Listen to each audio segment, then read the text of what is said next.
There was something that was said that really did stick with me, that no matter where I am from, I can be your family. We are a worldwide household, under the law of love, in the comfort of the caring arms of Jehovah God above. No sweeter place could I ever find myself in than here with you all now. Oh, I'm singing, you are my sister, you are my brother, you are my father, you are my mother. And it is not by blood, it's a higher kind of love. You are my sister, you are my brother, you are my family like no other. And it is not by blood, no, it's a higher kind of love. A higher kind of love.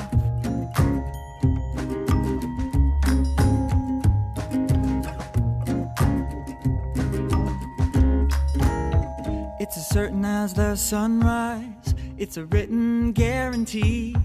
It's the promise of God's own Son that you will have a family, coming from all walks of life. Praises to God we sing. It doesn't matter where we are from, it's doing His will, that's the key. We have 100-fold now, along with tribulations, so we help each other out. Oh, I'm singing, you are my sister, you are my brother, you are my father, you are my mother. And it is not by blood, no, it's a higher kind of love. You are my sister, you are my brother, you are my family like no other. And it is not by blood, no, it's a higher kind of love. A higher kind of love. A higher kind of love.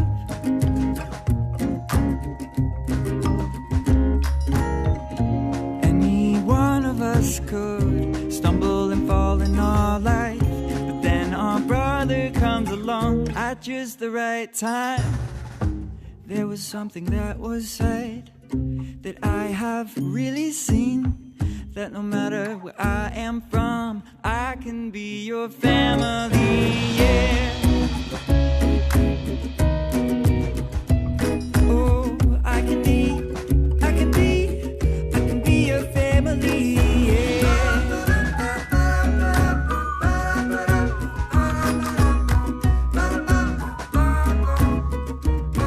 It's a higher kind of love.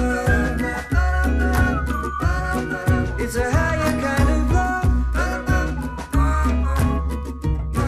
It's a higher kind of. You are my sister, you are my brother, you are my father, you are my mother.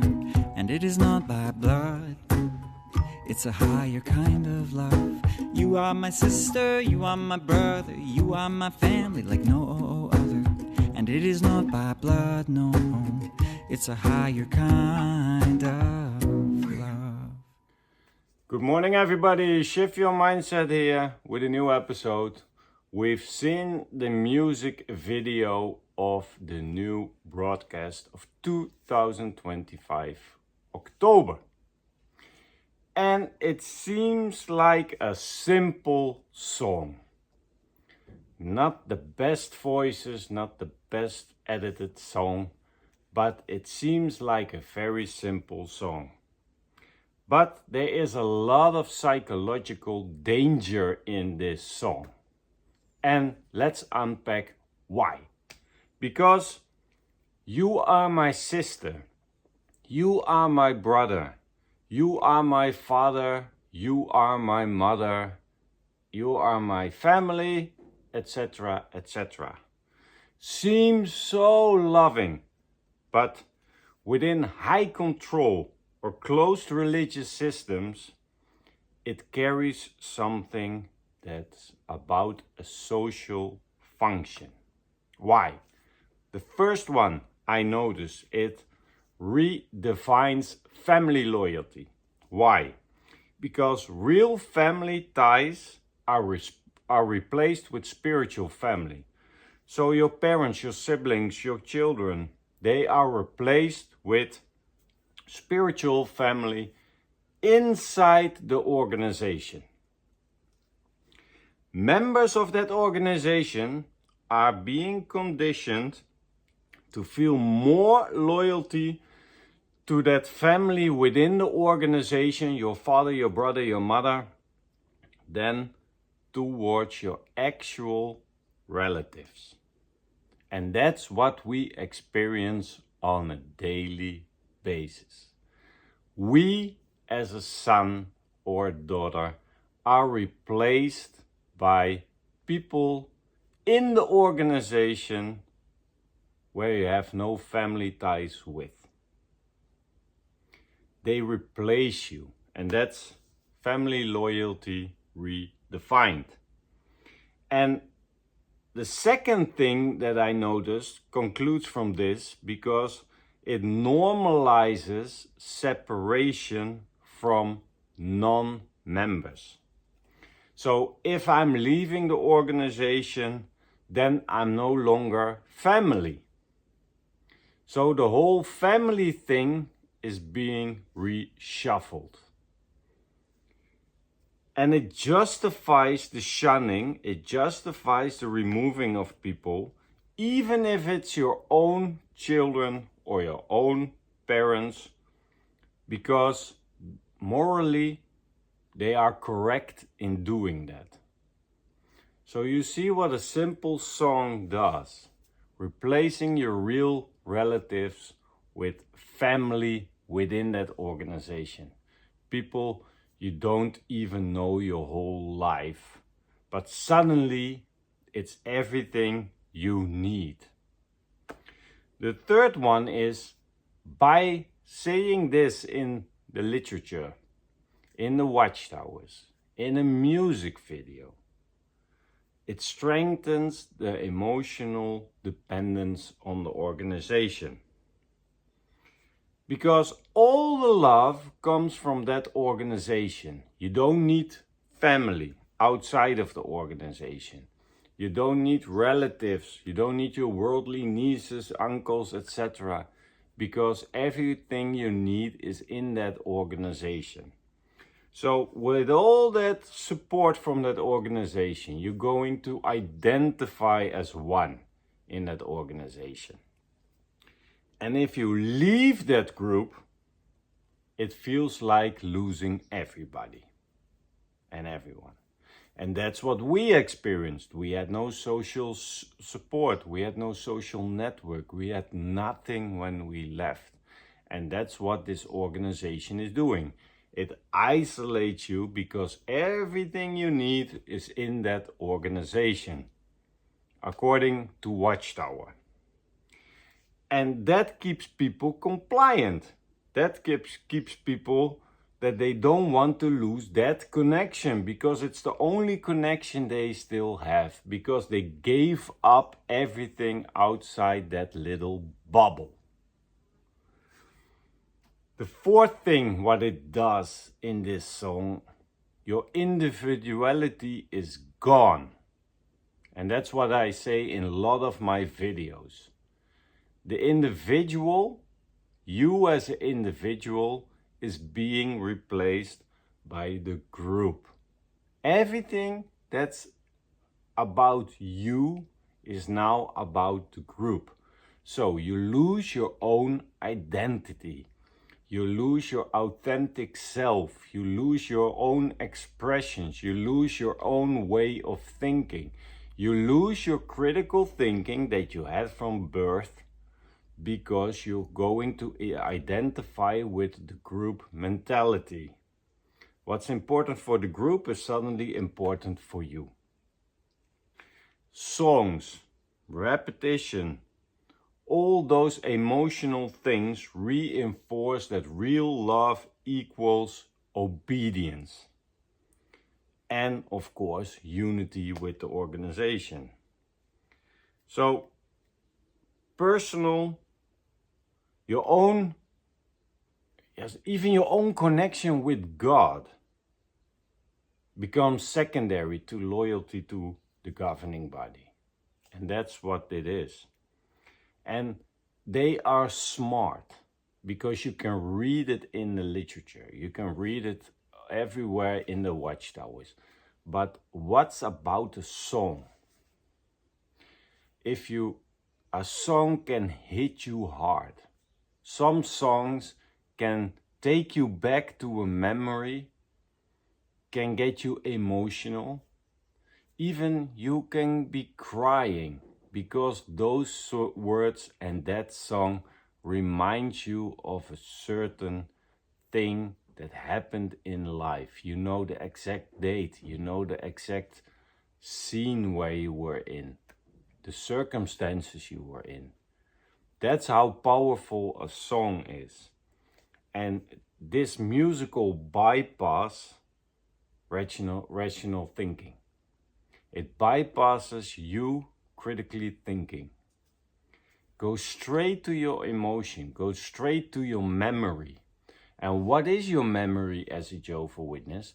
That you are not important, that you don't need outside family, that you have everything you need, friends, family, father, mothers, in that organization. Nobody in that organization came near being a family member for me. Not a father, not a sister, not a mother, whatever.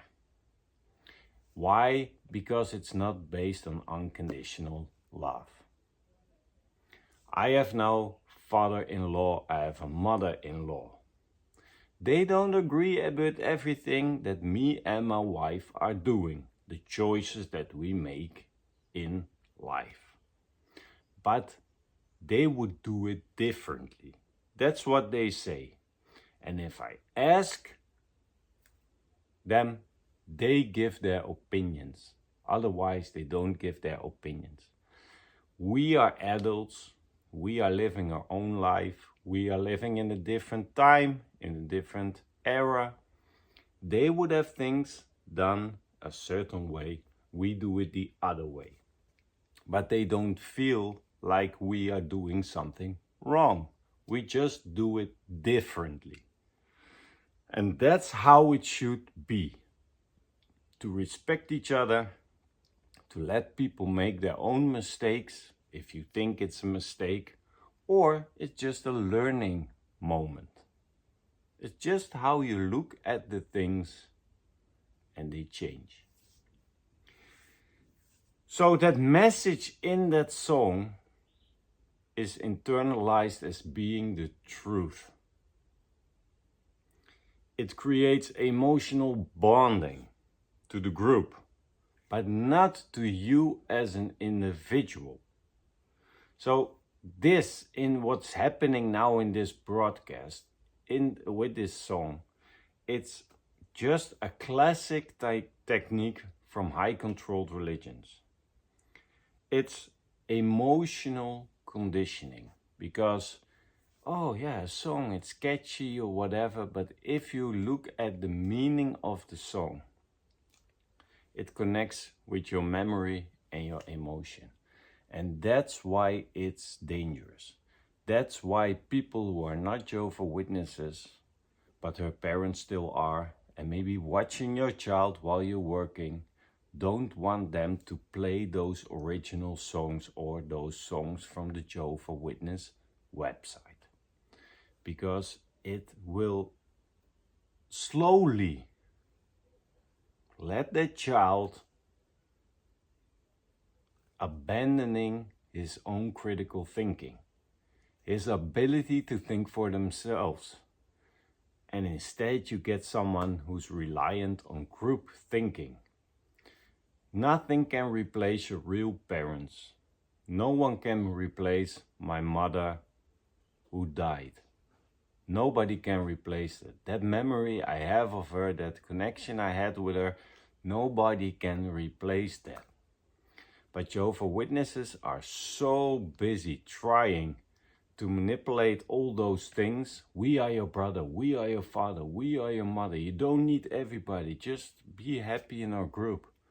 But that's not gonna work, because eventually you're drifting away from your true self, from your authentic self, and you become a robot, a machine that just memorizes the group thinking, and you think that you are the one who is thinking that, but you give away your power to other people.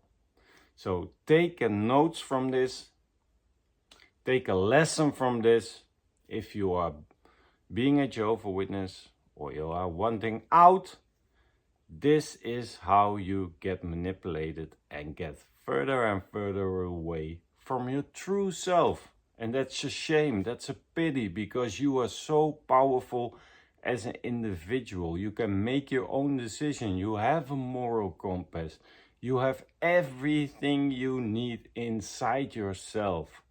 But we lack a lot of self-worth. We lack a lot of self-love because we were raised as Jehovah's Witnesses to be in service for other people. But the most important people in the world, the most important person in the world is you. So start realizing that and take control over your life from now on.